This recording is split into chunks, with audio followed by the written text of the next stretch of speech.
بسم الله الرحمن الرحيم. عن جابر بن سمرة رضي الله تعالى عنه قال قال رسول الله صلى الله تعالى عليه وسلم: لن يبرح هذا الدين قائما يقاتل عليه عصابة من المسلمين حتى تقوم الساعة. رواہ مسلم۔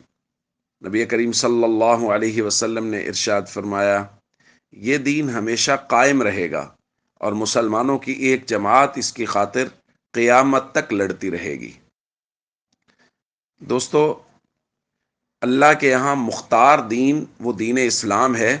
ان الدین عند اللہ الاسلام، اور اسی دین پر ہی قیامت کے دن بخشش ہوگی کہ جو لوگ اس دین کے پیروکار ہوں گے بس انہی کی بخشش ہوگی۔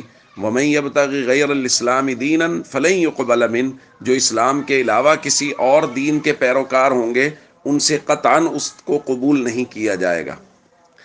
تو اس دین کی حفاظت کے لیے، اس دین کی سربلندی کے لیے نبی کریم صلی اللہ علیہ وسلم نے پیش گوئی فرمائی ہے کہ ایک جماعت ہمیشہ قتال کرتی رہے گی، کفار سے برسر پیکار رہے گی۔ یہ قیامت تک ایسا ہی ہوگا کہ ایک جماعت ہمیشہ قتال کرتی رہے گی۔ اور یاد رکھیے، جو جماعت قتال کر رہی ہوگی، جو جماعت کفار کے خلاف برسر پیکار ہوگی، وہ ہر دور کی چنیدہ اور فضیلت والی جماعت ہوگی۔ اس وقت جو غزہ اور فلسطین میں صورتحال ہے اور مسلمان کفار کے خلاف برسر پیکار ہیں، بہت سارے میڈیا پر بیٹھے ہوئے لوگ یہ بات لوگوں کو باور کروانے کی کوشش کر رہے ہیں کہ دیکھیں جی، یہ علاقائی جنگ ہے، خطے کی جنگ ہے، وہ ایک علاقے پر قبضہ کر لیتے ہیں، یہ پھر دوبارہ اس علاقے پر قبضے کی کوشش کرتے ہیں۔ یاد رکھیے، یہ علاقے اور خطے کی جنگ نہیں ہے، یہ قبلہ اول کی جنگ ہے، اسلامی شاعر کی جنگ ہے۔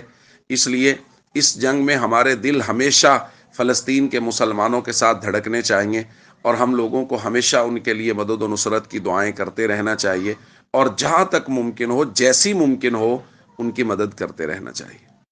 السلام علیکم ورحمۃ اللہ۔